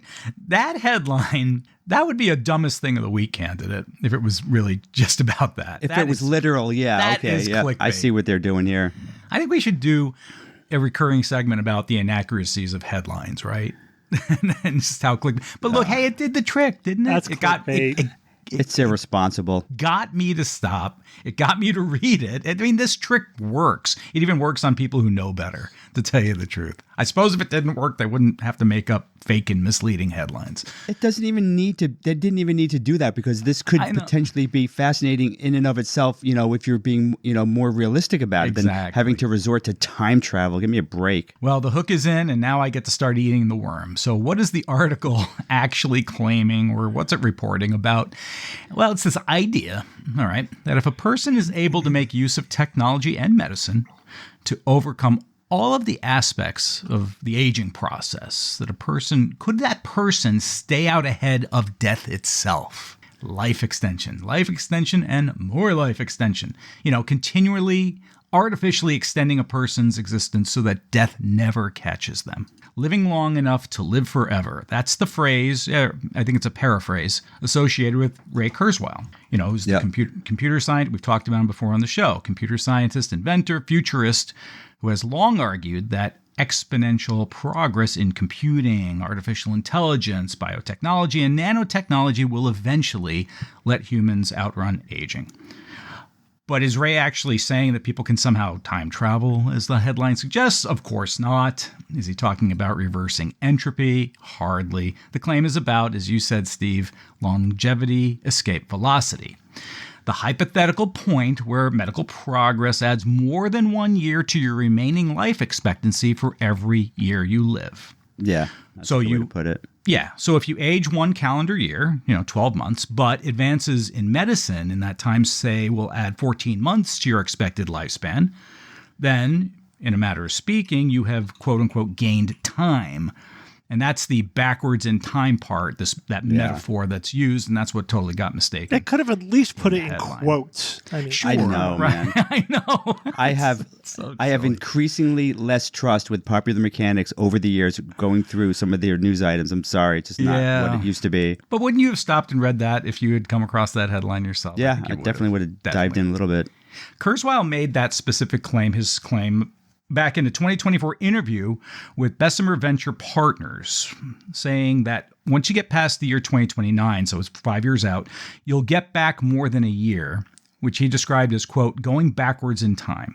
Now, he also explicitly said that doesn't mean it's a guarantee to live forever because of all the other things that go on during a lifetime. Accidents, cancer, random events, all sorts of things that can end a life. And Kurzweil, while I looked it up, I couldn't find where he has written a paper or a peer-reviewed paper about this, but he has brought this argument up in some other venues, in some of his books, interviews. This one book he wrote with Terry Grossman. I don't know if you, Steve, maybe Bob, you read it. Fantastic Voyage, Live Long Enough to Live Forever. That one I didn't read, no. Yeah. And you've read books on singularity. Coming singularity, yeah. And that's where the origin of the term escape velocity comes from. But actually, I think it's borrowed from Aubrey de Grey. Yes, right? Correct, yeah. I remember him. Biogerontologist. Yeah. In 2004, in a PLOS biology paper, he titled it Escape Velocity, Why the Prospect of Extreme Human Life Extension Matters Now. And de Grey described it as actuarial escape velocity, meaning a rate of reduction in age-specific mortality risk fast enough that a person's remaining life expectancy increases rather than decreases over time. Yeah, part of his deal, I remember, was that he identified, and this was actually pretty interesting, he identified like the 7 or 8 key things that happen in the human body that contribute to what we call aging. And that number really hasn't changed in quite a long time. So his idea was that if we can come up with a therapy for all these discrete ways in which humans age, and we can treat them, then that's how you can get this escape velocity. Mm-hmm. Yep. And he's not alone in this. Ray Kurzweil is certainly not alone in this. There are others who have talked about this, written about it as well. But they may not have the same time frame, say, that a Kurzweil has, saying, by 2029. Some others are saying... just pull that number out of his ass. Yeah. Well, hasn't he done that in the past with others? Well, 2029 was his big thing with AI. I think his big thing for artificial general intelligence was in 2029. He predicted that 15 years ago. He's a futurist, but he's not a biologist. Right. Yeah, he made some basic mistakes. He's made some interesting predictions, but and they're all in the direction of over predicting this kind of short-term progress.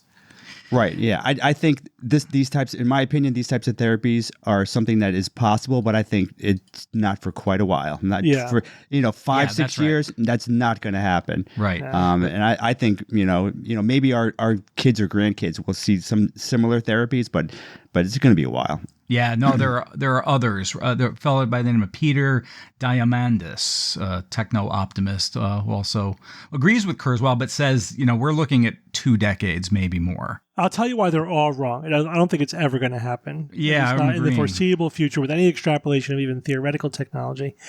The problem is they're assuming that the problem is linear. Right. Right? And even though our total knowledge may be expanding geometrically, not all problems progress geometrically because some problems are themselves geometric, meaning that they get progressively difficult to improve. And longevity is absolutely one of those situations where it's increasing lifespan from 80 to 90 may be a lot easier than going from 90 to 100, right? And going from 100 to 110 may be orders of magnitude more difficult than going from 90 to 100. And it keeps and continues to increase geometrically or exponentially as you try to push it further and further. Yeah. That so this idea that we're just that wouldn't surprise me. It's the opposite of what he's saying. He's saying that that because our knowledge is increasing exponentially, this problem will progress. Our progress on this issue will progress geometrically. Nope, it won't. It may not progress at all. It may be static, or it may progress increasingly slowly, even with our increased knowledge. Because this is such a complicated problem. I also totally reject the idea that we've identified every aspect of aging. All we got to do is fix these markers that we're aware of. There are inherent problems with aging that just have to do with you have a complex system, and this is just the way complex informational systems work. They develop, they break down over time. This is just an entropy issue and a systems issue. It is non-trivial to fix these sorts of things. Now, of course, I say that, and those kinds of projections into the future, that's true based upon everything we currently know. The real bugbear is that there may be disruptive technology that no one's even thinking of today. Or remember last week I was talking about regeneration. If we could regrow an entire body so that you're basically resetting the entire body to a younger age, then that kind of addresses all the issues at once. But the problem is the brain. Because if there are species that do that, right? That one sea jelly that does that. Yeah, but it's like being reborn again. Yeah, but Hydra. It's not you, right? Right. But No. for a primate, you are your brain. The brain is the ultimate limiting factor. Even if you could regrow a new body, your brain has an expiration date, and so it doesn't really solve the problem. It just isolates it to the brain. We would still need to figure a way to keep the brain alive and keep continuity. Otherwise, that's just like having children. You know what I mean? Or cloning yourself. Right. Yeah, I can make a clone of you, and you will live forever through clones. But it's not freaking you. Not you. It's not you. It's not the individual. It's a twin. Right.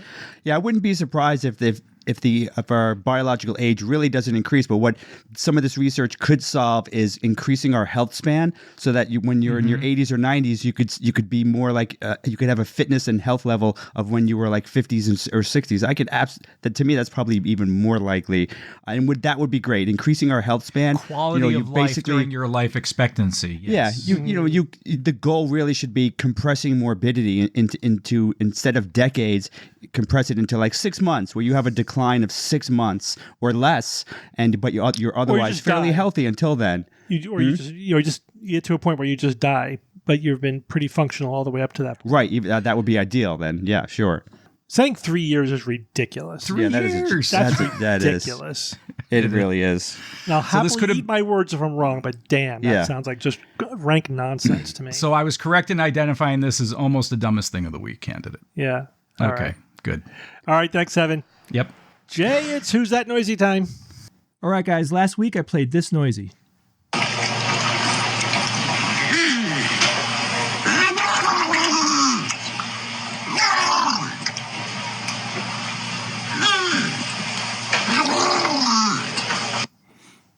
Any guesses? Hey, Kara. Yeah. I want to know if you're going to take a guess this week. It's a water mammal. Being a water mammal. It's a water mammal. Gross. in a water-like medium. Yes, Evil exactly. water Going mammals. gurgle, gurgle. I'm trying to sound human. Oh my gosh. It's pretty cute, though.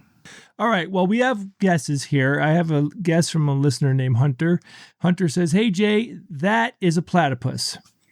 And that's not a bad guess, because there's water involved. I've never heard one, so. You're right. But this is the point of the show, Bob. We hear things, All right. That's not correct, but thank you for sending that in. A listener named Joe wrote in. He says, "Hey, Jay, great segment this week.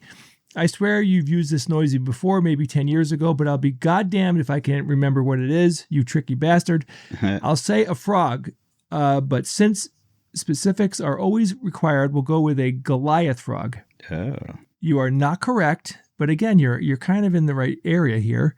A listener named Zan wrote in. He says, "Hey, Jay, hope you're well. I'm guessing that this week's noisy is a recording of SGU celebrity Visto Tutti." So I don't know if everybody knows, but Visto Tutti is an aquatic being, and he very well may have made that noise, especially after some beers. But I will find out when I go to Australia. So aquatic ape theory is more than a theory. Okay. I'll report back. If he has webbed toes, I will let everybody know. Another listener named Andrew Nichols wrote in and said, "Hey, Jay, baby seal being given a fish." Boom. And that's our winner. Just like that, Kara. Boom. What? Really? That's it. It's a baby seal. It was given a fish, and it's celebrating.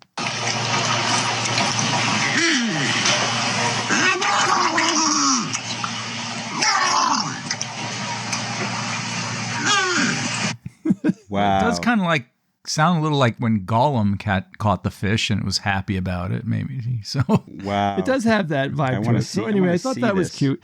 Baby animals, it's so hard for me to turn them down when they come across my plate. They really am. They're so freaking cute. yes. All right, guys. I got a harder noisy for you. This one was sent in by a listener named Simon.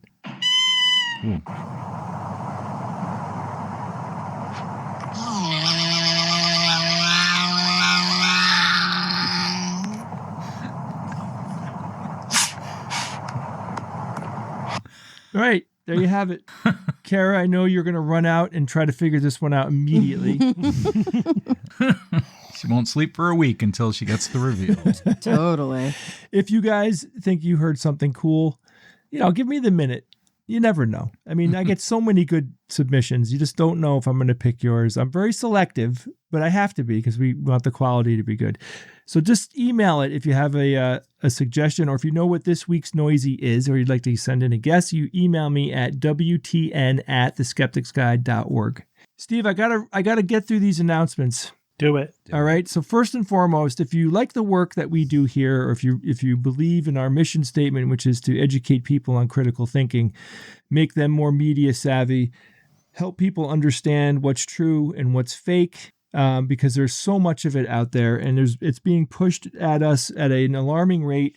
And it's not just misinformation. There are people who are specifically coming up with disinformation, which is information that they know is false, and they're spreading it for their own ends. There is a way to get around all of that nonsense, and that's to learn critical thinking, and that's what we teach here on this show. So if you're interested in supporting us, you can go to patreon.com/Skeptics Guide. Another way to support the SGU, and it's fun, is that you can come to live events that we do, and this year happens to be incredibly busy with live events. First off, we're going to be in Madison, Wisconsin. We have 3 different shows in Madison. We're going to be doing our secret meetup, which is a very low number meetup with the SGU and George Hobb. There will be food available that I will provide that will be very nice, and we'll have at least 2 hours to hang out, talk, and you can come up and ask us anything. We'll take pictures, we'll play games, whatever it is, we're going to do it. We'll have fun. That's the event that will be happening on Friday, May 29th. Then we will have a private show. This is a private show plus and an extravaganza. Both of these will be happening at the Atwood Music Hall. That's on May 30th. If you're interested for any of these 3 shows, you can go to theskepticsguide.org and go to our events page. Then we'll be at the SciCon conference. This is SciCon 2026. It's happening in Buffalo, New York. There's a great list of speakers. There's so much going on. We even have a skeptical extravaganza that you can buy a ticket for if you're interested. We'll be doing a live podcast, and we'll be there to meet people and talk. And Steve promised, he said, people can ask me anything. Mm-hmm. I won't necessarily answer it, but you could ask whatever you want. Of course you can ask anything. You can go to June 11 to 14th, Buffalo, New York. Yeah. Go to sciconconference.org. The next thing that's going to happen is a lot of things, right? So we are going to Australia, and we're going to be putting on Nauticon. This is an event that the backbone of it is the Australian Skeptics, but we are providing the conference, and we're providing all of the content for the conference. This is a conference that's based on having fun, meeting friends, making new friends, and our goal there is to entertain you. There is a ton of different things that we will be doing during the 2.5 days at the conference. But it's all skeptical entertainment, so you will probably accidentally learn a couple of things. Yeah, like one thing that we've been doing at Nauticon is each of us teaches the audience a skill. And we've had some crazy stuff happen. It's just a lot of fun. If you haven't been to one and you're going to be in the area, please consider joining us for that conference.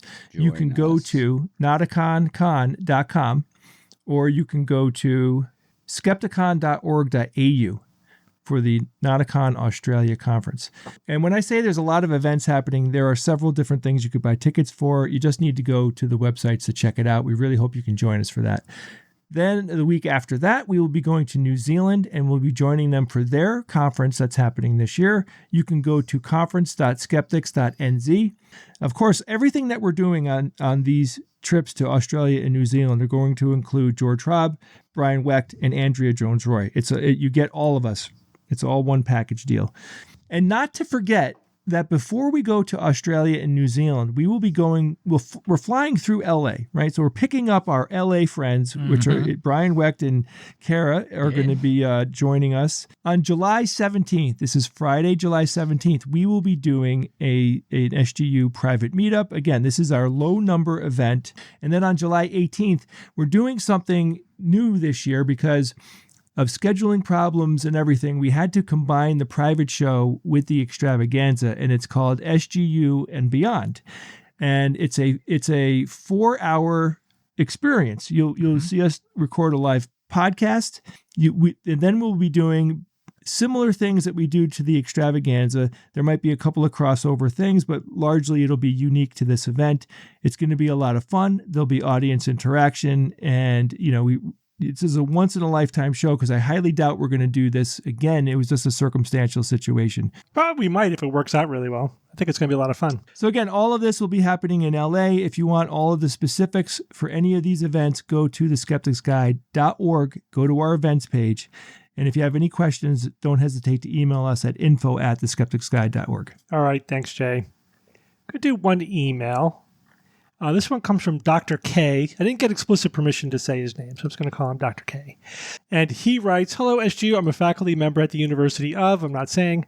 I'm a new recruit starting my lab 2 years ago. I've been listening to the SGU since 2011 when I was a very young technician." Then he goes on to say, "Listening to your show just now on my way to the lab, I could not help myself from shouting, 'No, you are wrong,' in my car like an insane person when Steve said that we're 25 to 30 years after the stem cell hype, and not that we haven't made a lot of progress in stem cell research, but we don't have any of the promised breakthroughs, medical miracles that people were talking about in 2001. Then this is him now. "Many embryonic stem cell therapies are currently being developed and are in late-stage clinical trials for diseases such as Parkinson's disease, epilepsy, type 1 diabetes, and macular degeneration.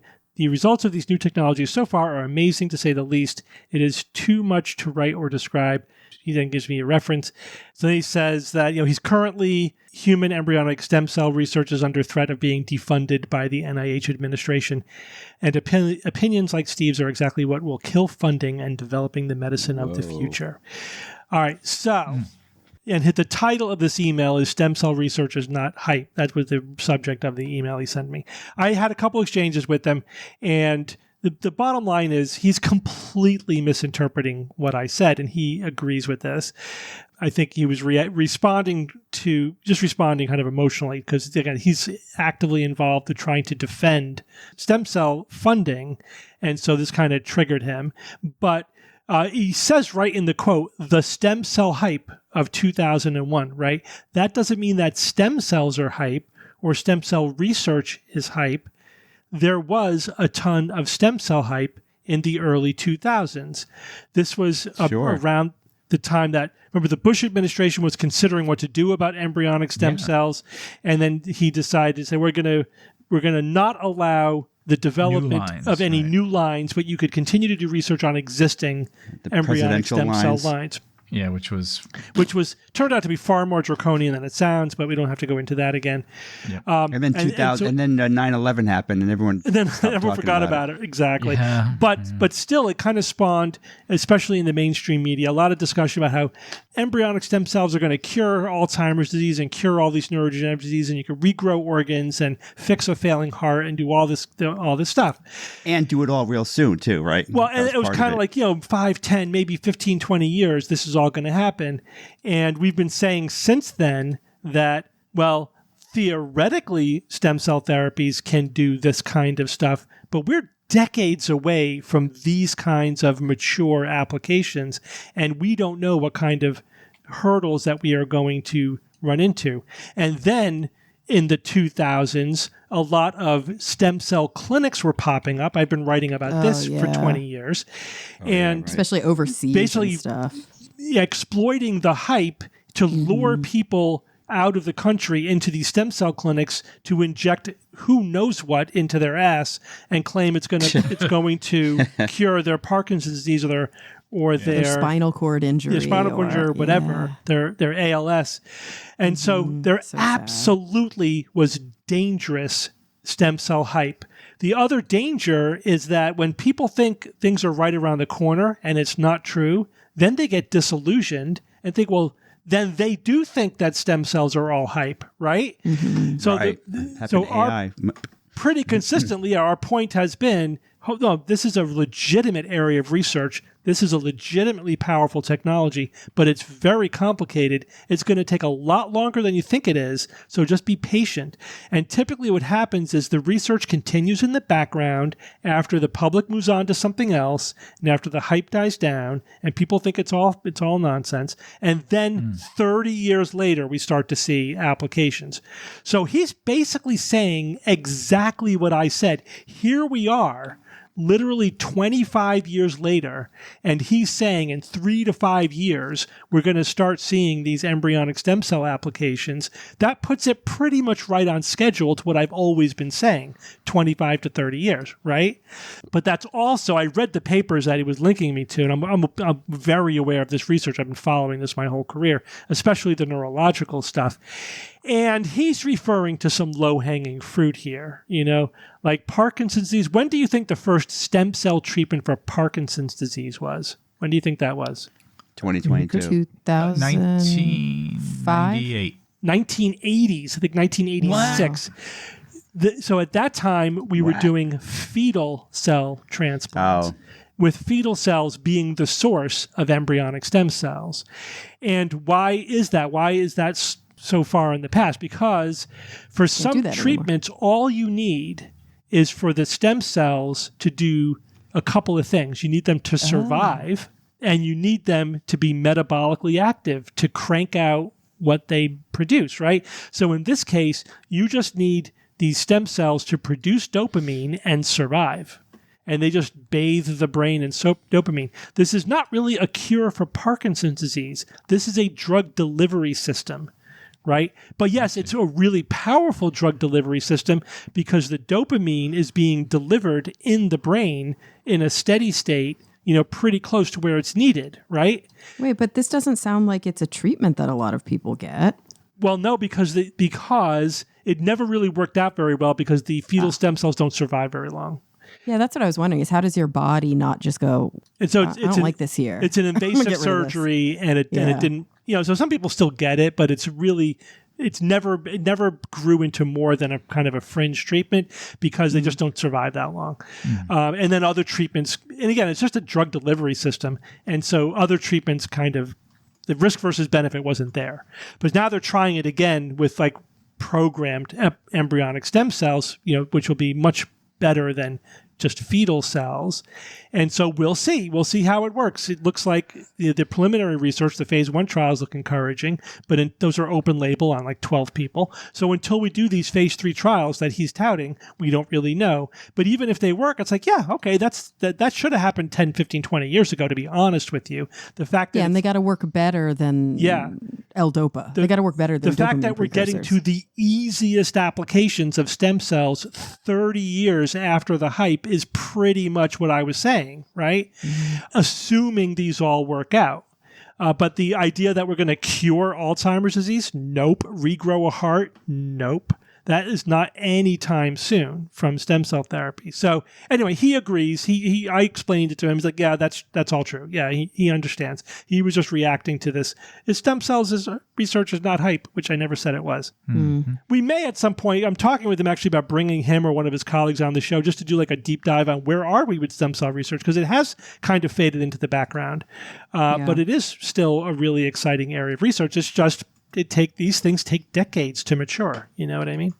All the stuff that's coming out now, I know I've said this before, if you dig deep, the first research was like 30, 40, 50 years ago when these ideas were first raised in the research. That's how. Look at the mRNA platform. Yeah, that was what, 80s, 90s? Absolutely. All right, guys, let's move on to science or fiction. It's time for science or fiction.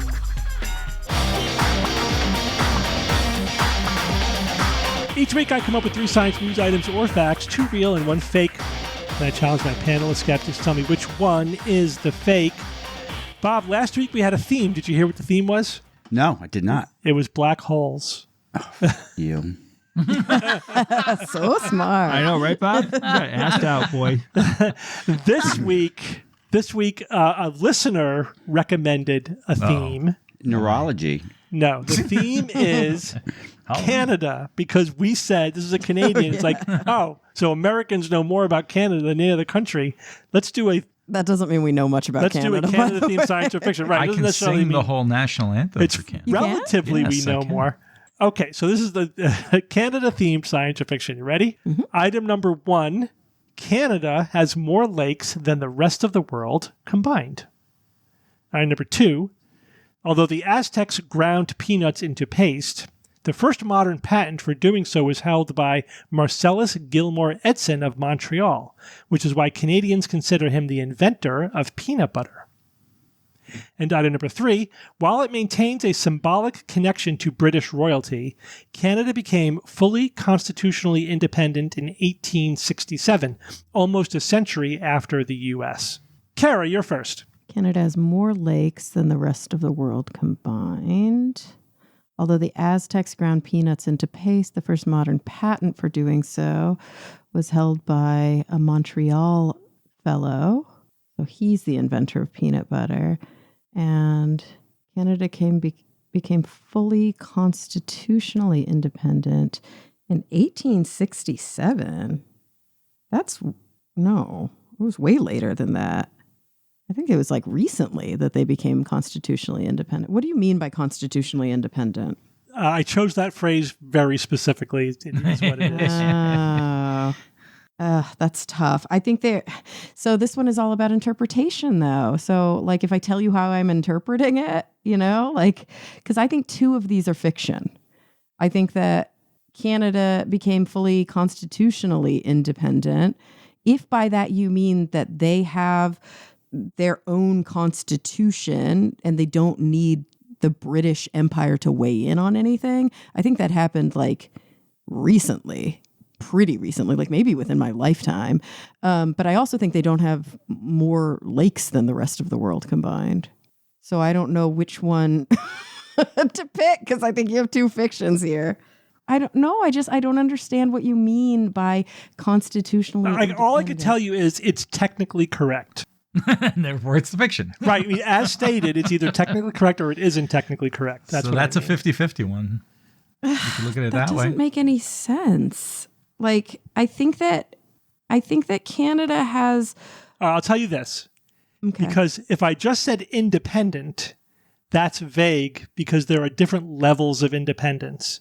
So I'm saying constitutionally independent. which is not necessarily other forms of independence. Okay. So there are different dates depending on what type of independence I think it you're became talking about. fully independent much later, so maybe that's the change here. But I think that Canada doesn't have, like, and you mean more physical lakes, like the number of lakes, if we were to count the number of lakes. Yeah, I don't think that's true. So I'll say that's the fiction. Okay, Bob? No black holes. No black holes, but there is peanut butter. Good point. All right, let's go peanut butter or peanut paste. Now, Bob, I have high expectations here. As you should. That's why I'm going to say that number 2 about peanut butter / paste and Edson, I'm going to say that is science. This the number 3 here, this British royalty, fully constitutionally independent. I don't know. I kind of buy that one. The one that's giving me a little bit some problems now is this lake one. That just sounds like a lot of lakes. I've never looking at a map and seeing lots of lakes. I just haven't seen that in my life. So based on that kind of baloney reasoning, I'm going to say that one's fiction as well. Okay. Jay? To me, that one is obviously the most real. No? I mean, you guys don't know anything about the lakes, huh? I don't know. I remember learning about lakes in Canada. Apparently they have, like, it's called a metric shit ton. I don't know if you've ever, like, heard that term before. They do. They have a lot of lakes. I mean, the question is do they have the most, you're saying here, Steve, they have more lakes than the rest of the world combined. That's what it says. That's the claim. I feel like that one is science. I think it's legit. The peanut butter one, Bob says it's true. I have not heard anything about this or read anything about this ever. All I know is that there was a guy that was using peanut butter to help feed people who were old and infirm and needed calories, and it was a very calorie dense thing. I don't remember that person's name, but the third one here about when did Canada become constitutionally independent? I thought that was like a real recent thing. You know what I mean? Like, wasn't that like in the 60s or something? I don't think it goes back to the 1800s at all. I think it was in the 60s. I think that one is a fiction. Okay. And Evan? Oh, Canada and lakes. North America has a lot of lakes, and obviously Canada is an enormous part of North America. That said, whether or not it has more lakes in Canada alone compared to the rest of the planet, I think that's a dubious claim. Russia's enormous, so that country likely has as many lakes as Canada. But even if it had fewer, you've got these other countries that just do, even the Scandinavian countries have a lot of lakes. So I think, no, that one's going to turn out to be the fiction. And then the other two just kind of fall by the wayside at that point. The constitutionally independent, 1867, yeah, Canada has these various steps of, like you said, Steve, independence, and breaking away and other forms of having been a self-recognized government, and that's just one of them in their history. So I think that one's going to be right. Lakes, fiction. Okay. So you all agree on the second one, so we'll start there. Although the Aztecs ground peanuts into paste, the first modern patent for doing so was held by Marcellus Gilmore Edson of Montreal. And that's the key sentence there, is the paste. Right, and it's not peanut butter, it's paste. Hang on, which is why Canadians consider him the inventor of peanut butter. So you guys all think this one is science, and this one is science. This is science. Nice. So peanut butter, like many things, like you could draw the cutoff for who, quote unquote, invented it in different places. Mm-hmm. Again, the Aztecs had it, so did they have peanut, quote unquote, butter? How much like modern peanut butter do you have to be before it's considered peanut butter? Yeah. So Edson he roasted peanuts. He then crushed them between plates and ground them into a paste that he described as like butter, though he didn't use the term peanut butter. But here's why some people think he didn't invent peanut butter, quote unquote peanut butter.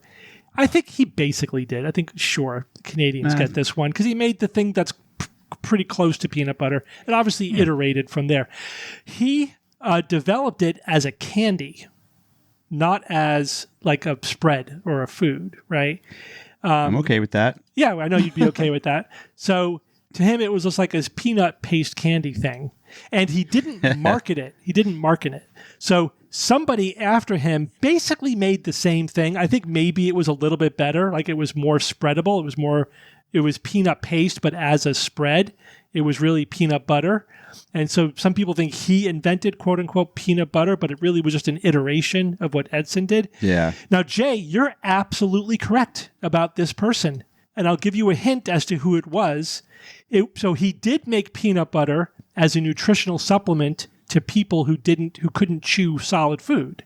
All right, wait. Can I tell you more? I think, all right, now that you said, so this happened in Canada. So the guy... Yes. No, this guy's not in Canada. That the first guy was in Canada. This guy we're talking about now. Oh, yeah, this guy... Yeah, so I do remember the story. Basically, he was taking care of sick people in a sanitarium. There you go. And they went crazy for peanut butter, Steve. Yes. He also invented something else to feed these people. And this will give the name away. Chocolate sauce. No. He fed them like birds. Breakfast cereal. Cornflakes. Oh, you're right. He made cornflakes. And you know that there was a guy that tried to steal his cornflake. Oh, yeah, the cereal wars, right? Wasn't that what it's called? No, the guy literally tried to steal like the idea of cornflakes away from this guy. So the guy who invented peanut butter as a nutritional supplement was John Harvey Kellogg. So, Kara, you are correct. This is John Harvey Kellogg, the cereal guy. So it was supposed to like help you keep your colon clean, right? Also, so good for cereal was invented as a bland, food for people who couldn't digest more tasty food, and peanut butter was developed as a nutritional supplement for people who couldn't chew by Harvey Kellogg. Now, he marketed it as a product, which is why, again, some people say, well, he really brought it into as a commercial product. Now, what about poor George Washington Carver? Where does he fit into all this? I don't recall how his story got tied up in the whole peanut butter mythology. George Washington Carver did not invent peanut butter. And as George Hrab says, he didn't invent the peanut either. But he did popularize it.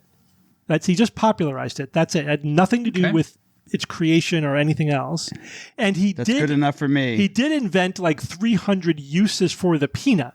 Just peanut butter wasn't one of them. Oh, so he was just like really into peanuts. He was really into peanuts. Okay. Right. And he popularized peanut butter, but he had nothing to do with the modern invention of peanut butter. Okay, cool. Cool story, right? But I think Edson, I would give Edson credit for inventing it. He didn't market it, but he's the first one to make the modern guy to make the paste. And Steve, I remember, I know all this because I watched a reenactment TV show about I did too. The whole thing. Yeah, we saw the same thing. We saw the same thing. Reenacted a TV show? All right. Cool. Yeah, but you could also argue that multiple people are ultimately responsible for what we call peanut butter. Just like the light bulb. There's a threshold, but there's lots of people along the way. Okay, let's go to number 3. While it maintains a symbolic connection to British royalty, Canada became fully constitutionally independent in 1867, almost a century after the U.S. Jay, you're the only one who thinks this is the fiction. Kara, Bob, and Evan thinks this one is science.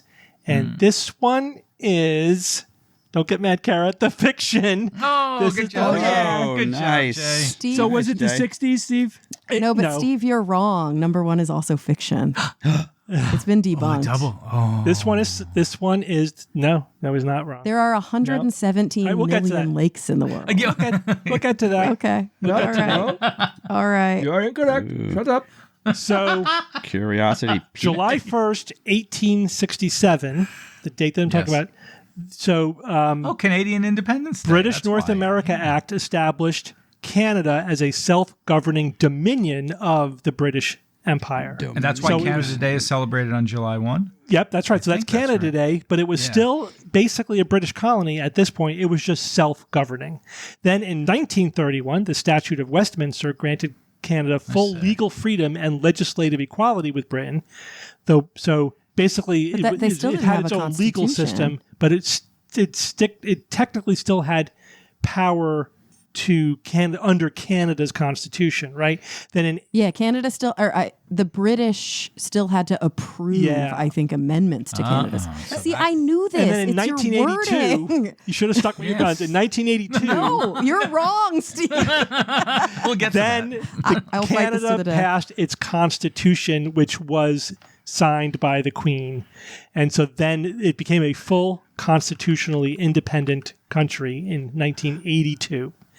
Yeah, so that's why I knew it was like within. Yeah, I know, like, but that was why I said constitutionally independent. If I explained all of that, it gives it away. I couldn't really explain well, it. of course, and I hear you, and yes, you're right. This is a fiction. Yeah, but it had let's the go back to number one. vaguer Canada has more description. lakes than the rest of the world combined. And that is true. 60%. So 60% of the lakes are in Canada, which How means can you guys the not rest know of the that? world is 40%. So, but you have to be very careful, Kara. What is a lake? Because what is a lake exactly? So different numbers will result depending on what you consider the smallest cutoff for lake sizes. But here's the thing. No matter where you draw the cutoff, Canada has more ahead. lakes than the rest of the world. Because as you increase the lakes in the rest of the world, you increase them in Canada by more. And so you have to be careful not to use two different numbers based upon two different criteria. Does that make sense? It does make sense, but I still think you're wrong. I found multiple, like 3 or 4 sources that all say the same And I found thing. 3 or 4 sources that say that and the opposite. But I think it's because... So I don't know. What are they saying? The best source I 100 said really went into details. That if you use this as a cutoff, this is how many lakes there are. If you use this as a cutoff, this is how many lakes there are. Either way, every time at that cutoff, Canada has more lakes than the rest of the world. Could be. Yeah, I think the more that we look, the more that we see lakes everywhere. And I think there are like more lakes are being developed all the time. Or not developed, but like popping up. But it is a very common claim. It is. It's common among like legitimate outlets. Yeah, I think that's the problem is that it gets repeated so many times. I could look at 5 different sources and they all say the same. And they're all citing the same person. Yeah, like even right here, I'm like, it's the first source that comes up is Canada has 60 to 62% of the world's lakes that are 10 hectares or larger. Made up unit of measurement. It's just I think it's probably just there's more older It might have- there was more outdated information on the internet than updated information. And it also might have more big lakes than the rest of the world combined, but not more lakes total. Yeah, I think the big Uppsala University study in 2025 seems to be the newest Yeah, it looks like that's the latest one. consensus. Yeah. It's all pro Canada propaganda. That's what I'm saying. Yeah, right? Here we go. Okay. Trying to amend, No, I mean, make amends. And but among my sources are National Geographic. Usually when I hit a source like that, I'm like, okay, that's probably gosh, it's like the popular mechanics. that's probably reliable. All right, it looks like it was outdated data, so Yeah, we swept him. I have to call 1 and 3 the fiction 2 weeks in a row. I hate that. Oh, it's like having to give This a game is getting refund. Wow, it too looks like I hard. did. Looks like I did. It What looks do like you I wanna did miss do, something Steve? fun last week. Huh. So I have to figure out why this is happening because there may be Something's something about broken, my. yeah. Well, I think it might be that AI is biasing the searches that I'm doing. Interesting. Yeah, You may have to go doesn't back and do surprise me. So just open up Google- books in the Card library to catalog. start. Because usually my Google foo is pretty good. This very rarely happens. But it might be that I have to adjust my Google foo to account for the fact that when you do a Google search now, it's all AI driven. Yeah. I don't listen to that. I always go to the specific sources, but it's biasing what's coming up. I think. Yeah, it's still Right. going to change the order of how they give them. You may have to. Can you turn off Gemini I don't and know, also maybe. do I have to everything in figure something out. incognito?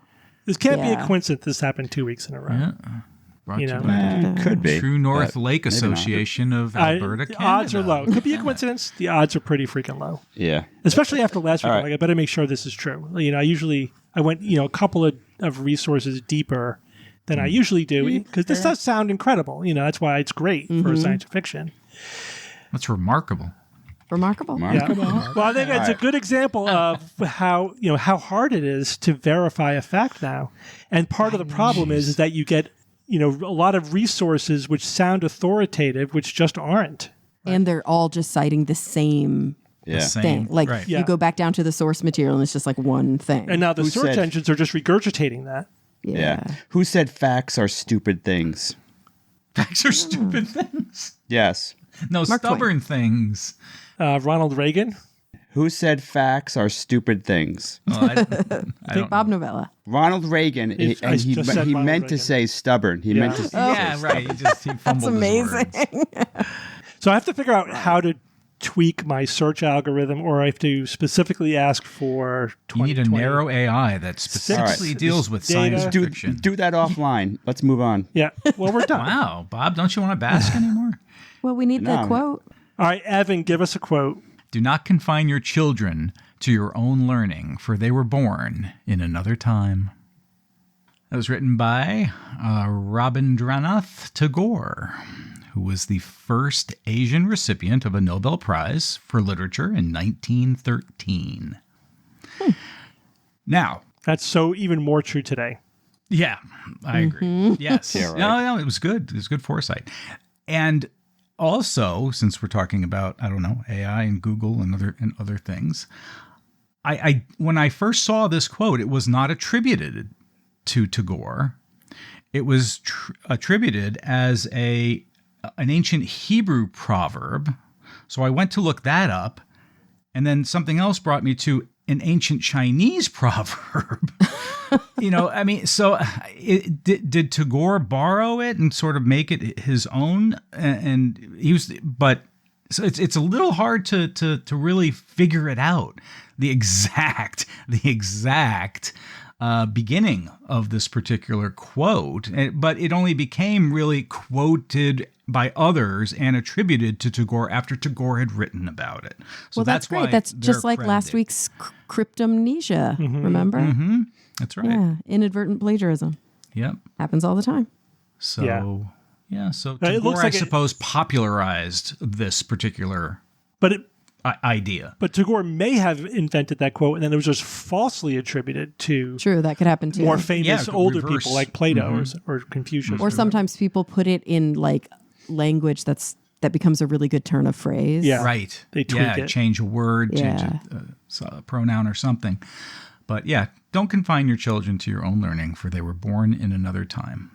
The idea is I like it. We talk about I this do a as lot well. in our future book because people change, culture changes over time, and we're like when you're thinking about the future, and that includes just your kids, your grandkids, they're living in a different world.